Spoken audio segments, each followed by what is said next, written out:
Nous sommes donc rendus à la dernière partie de notre cours en ce qui concerne la programmation procédurale en langage C++. Alors, dans cette dernière partie, qui est la partie avancée en ce qui concerne la programmation C++, nous allons essayer de voir plusieurs notions avancées du langage C++, parmi lesquelles les types avancés, les pointeurs, les fonctions et les tableaux et d'autres éléments que nous allons vous découvrir tout au long de cette vidéo ou alors de cette nouvelle leçon et de cette dernière partie. Alors, d'entrée de jeu, nous allons commencer ici par un retour sur ce qui concerne les types en langage C++. Et pour cela, nous allons introduire la notion ici là de synonyme de type. Alors, lorsqu'on parle de synonyme de type, on voudrait cela dire qu'un type doit être cela vu comme une garantie. Pourquoi un type doit être vu comme une garantie? Parce que ce dernier va indiquer ce qu'une variable doit, par exemple, faire, et il doit également indiquer ce qu'est réellement une variable lorsqu'on la déclare, en fait. Alors, pour pouvoir donner un synonyme à un type en langage C++, on utilise ce qu'on appelle le mot-clé typedef. Alors, pourquoi on va donner un synonyme tout d'abord à un type? Parce que le plus souvent, vous voyez, nous avons un typage qui sera très long. Et se balader dans le code avec ce long typage peut causer parfois des problèmes. Alors, c'est long à taper et ainsi de suite. Raison pour laquelle on va lui donner un synonyme. C'est-à-dire quoi? Un nom que l'on va dorénavant l'appeler avec. Regardons par exemple l'exemple de mon code à la ligne 10. J'ai là défini typedef unsigned long u long. Alors, je déclare là le synonyme du type unsigned long. Et je peux mettre là encore, par exemple, unsigned long int. Vous dites quoi? Le type unsigned long int sera dorénavant appelé u long, en fait. Donc, c'est ce que je suis en train de vous la dire en ce qui concerne, par exemple, là, le synonyme d'un type. Donc, l'instruction qui nous permet donc de déclarer le synonyme d'un type, c'est l'instruction typedef. Et on précise là le nom de notre type sans difficulté. Alors, une fois que cela est fait, on peut dorénavant appeler notre type comme on le veut. Par exemple, là, pour appeler ce type en question, qu'est-ce que je fais? Alors, j'étais de disant que pour appeler dorénavant mon type, qu'est-ce que je dois faire? Je vais juste préciser le nom de mon type que j'ai appelé là. Bien évidemment, il faut considérer que pour déclarer cela, j'avais utilisé le type typedef, le mot typedef. Alors, je donne juste le nom de mon type et je donne le nom de ma variable et j'affecte une valeur. Et je peux afficher le résultat de ma variable. Bon, l'objectif n'est pas d'afficher, mais on peut voir ce qui est affiché. Vous voyez que ça fonctionne correctement. Alors, si je veux expliquer ce qui se passe lorsque je fais ceci, c'est très simple.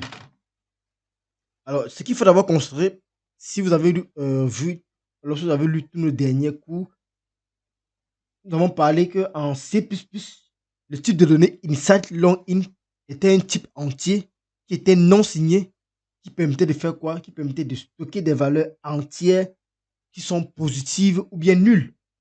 Donc, avec ce type-ci, le type unsigned long int, on ne peut pas sauvegarder des données qui sont négatives, ou bien des données négatives. Alors, avec le unsigned, qu'est-ce qu'on veut dire? Le unsigned va signifier quoi? Ça signifie cela que le type ne peut pas être représenté. En fait, le type ne peut pas représenter des nombres qui seront négatifs. Donc, on ne pourra pas coder des nombres négatifs avec ce type-ci. Alors, le long, lui, permettait de faire quoi? Cela indique tout simplement que le type peut être représenté. En fait, le type peut représenter un nombre entier plus grand que le type de base.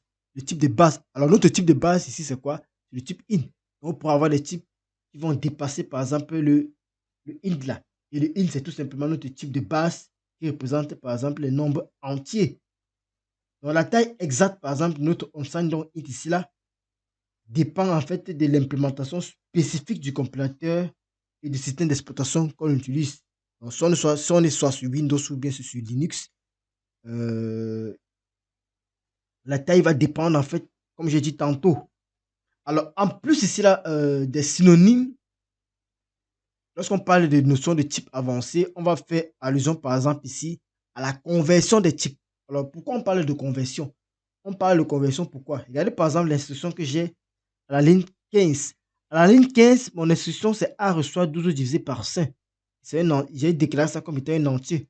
Mais nous savons tous quoi? Que la division de 12 par 5, étant donné que 12 et 5 ne sont pas des nombres pairs, ou alors que la division ne peut pas donner 0, le reste de la division ne peut pas donner 0, forcément le résultat aura des virgules. On aura des chiffres après la virgule. Or, si j'exécute ce cours, vous allez voir que le résultat ici là sera un nombre fixe. On n'aura pas de chiffre après la virgule. Si vous avez regardé le code précédent, vous allez voir bien que là, ça nous donnait 2. Pourtant, ça nous donnait 2, quelque chose. Raison pour laquelle on va parler de conversion. Mais normalement, comment nous allons faire donc pour que le résultat en fait de cette opération-ci puisse être correct, pour qu'on n'ait pas une perte d'information? Vous voyez très bien que si on fait 12 divisé par 5, nous avons une perte d'information. Imaginez par exemple que c'était par exemple la moyenne d'un élève. Raison pour laquelle il faut convertir ce type-ci. Raison pour laquelle on parle de conversion de type pour ne pas avoir de perte de données.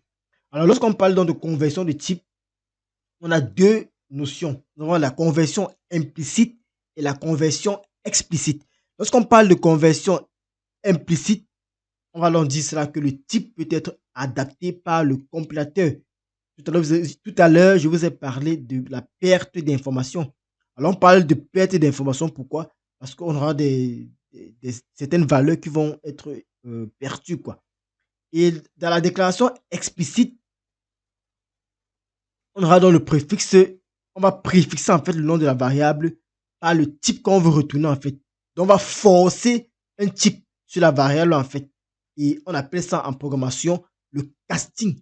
On va faire là ce qu'on appelle un type casting. On va forcer le résultat. Donc, par exemple, dans ce cas, on sait très bien que le résultat ici ne peut pas être un entier. Si on veut que ce soit correct, sans perte d'information, on va donc forcer que le résultat-ci soit un double ou bien soit un float.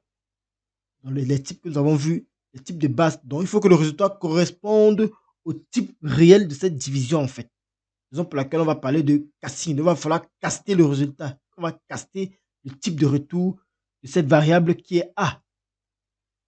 Alors, comment on le fait donc?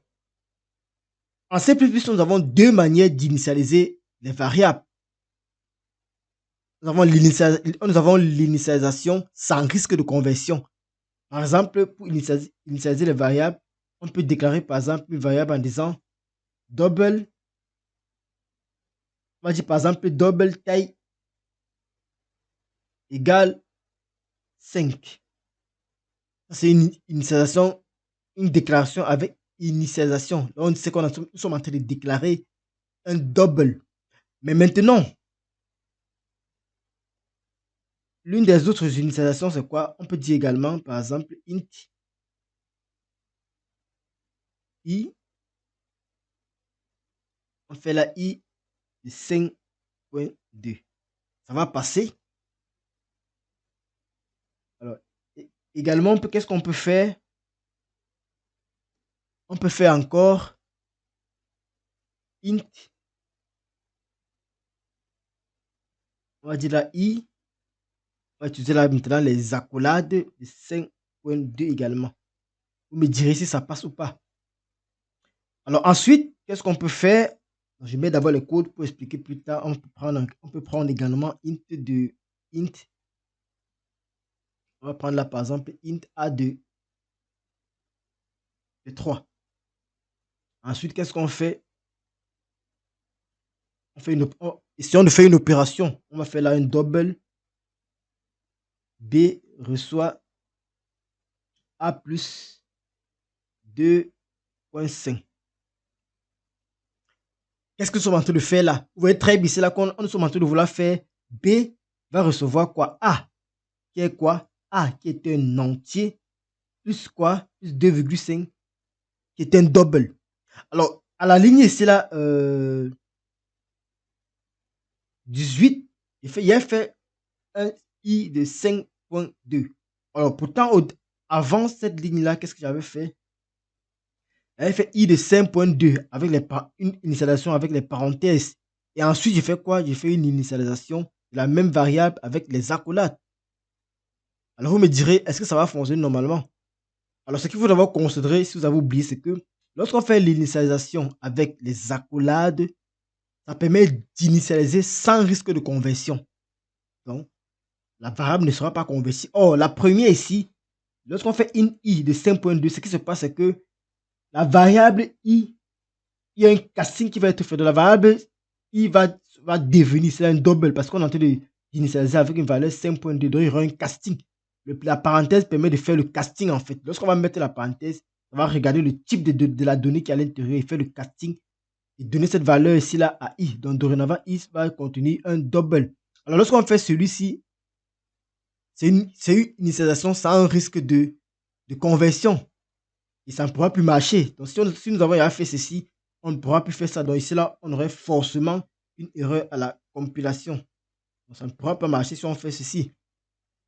Et après, vous voyez qu'est-ce que je fais maintenant une addition. L'addition n'a pas de problème, en fait. On peut additionner comme on veut et on aura un résultat. Mais là, nous sommes en train d'additionner quoi? Un entier, un double.